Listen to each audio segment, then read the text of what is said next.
Obsession baru aja tembus pendapatan USD 400 juta saat video ini dibuat. Dari budget yang hanya USD 750.000. Tanpa perlu saya konversi ke rupiah, kalian sudah bisa membayangkan betapa besar keuntungannya.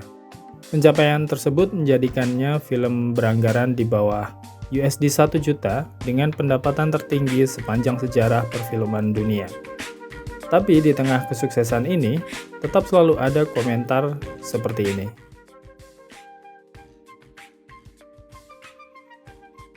Yap, film ini dianggap overrated dan tidak seram oleh beberapa orang. Tapi bukan hanya Obsession, film-film horor lain pun pernah mendapatkan komentar yang sama. Jadi sebenarnya kenapa sih?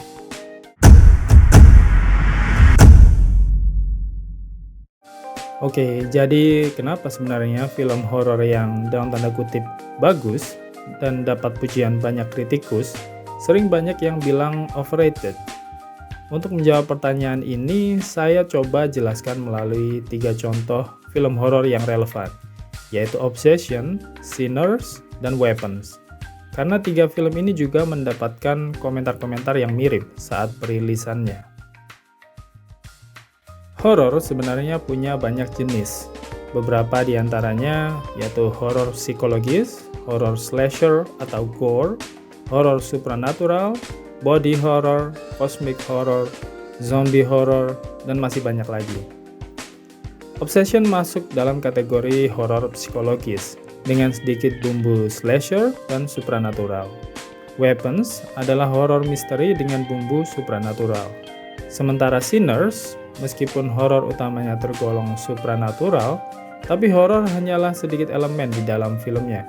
Karena Sinners juga memasukkan genre period drama, sejarah, dan musikal.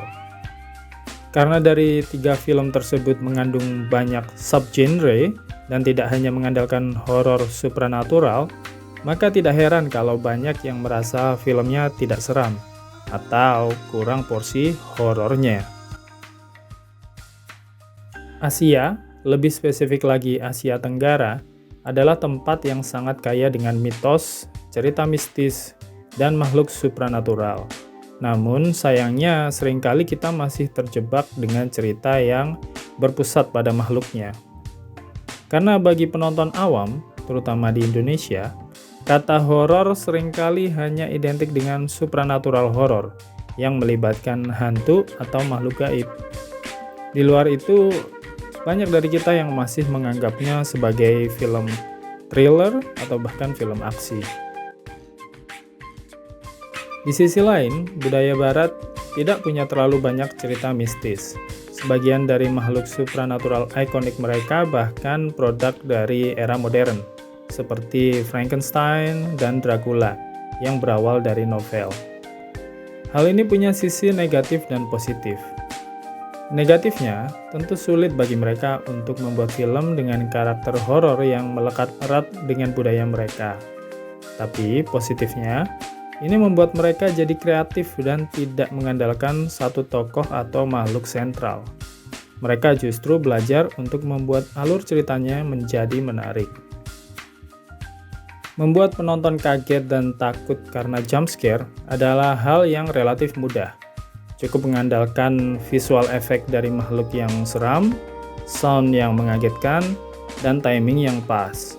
Tapi membuat penonton terikat di kursi dan hanyut ke dalam cerita adalah hal yang jauh lebih susah. Jump scare hanya bagian kecil dalam sebuah film, sementara plot cerita film mengandung banyak sekali variabel. Sekarang ayo coba kita breakdown. Pada Obsession, elemen supranatural hanya bagian kecil yang berfungsi sebagai reasoning atau penjelasan tentang penyebab terjadinya tragedi dalam film ini. Tapi filmnya sendiri tidak banyak menunjukkan hal-hal gaib, dan bahkan tidak ada makhluk supranatural dalam film ini. Kekuatan utamanya adalah dari horor psikologis yang memberikan rasa ngeri, jijik, aneh, dan tidak nyaman. Pada Weapon, cerita justru dimulai dengan tragedi kehilangan murid satu kelas. Lalu kita digiring untuk mengikuti misterinya melalui penceritaan yang menarik. yaitu mengikuti 6 karakter utama di film ini, yang nantinya ternyata menguak sisi supranatural dalam film ini. Mirip seperti Obsession, film ini juga tidak punya penampakan makhluk supranatural. Kelebihannya ada pada penunjukan tragedi di awal dan pengungkapan misteri perlahan yang disertai dengan adegan-adegan berdarah. Sinners, di sisi lain, punya racikan plot yang jauh berbeda dari dua film sebelumnya. Bahkan seingat saya belum pernah menonton film dengan struktur plot seperti ini. Maka sangat wajar kalau tidak hanya penonton lokal, penonton internasional pun banyak yang bingung dengan genrenya, yang sebagian kritikus sebut sebagai genre bending. Sinners fokus mengikuti karakter utama yang seorang musisi kulit hitam di akhir era perbudakan. Dia diajak oleh dua sepupunya untuk menyanyi di tempat hiburan barunya, yang disebut juke joint.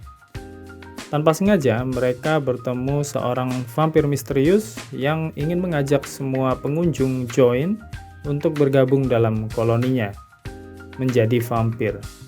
Sinners memang punya makhluk supranatural ikonik, tapi karena genrenya yang bercampur, screen time untuk teror para vampir tidak banyak.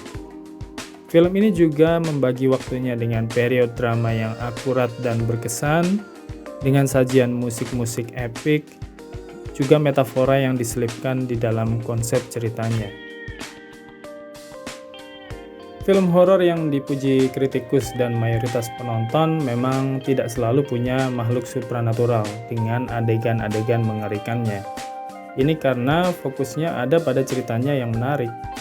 Sinners contohnya adalah sebuah pencapaian. Sebagai film horor pertama dengan nominasi Oscar terbanyak dengan 4 kategori yang dimenangkan.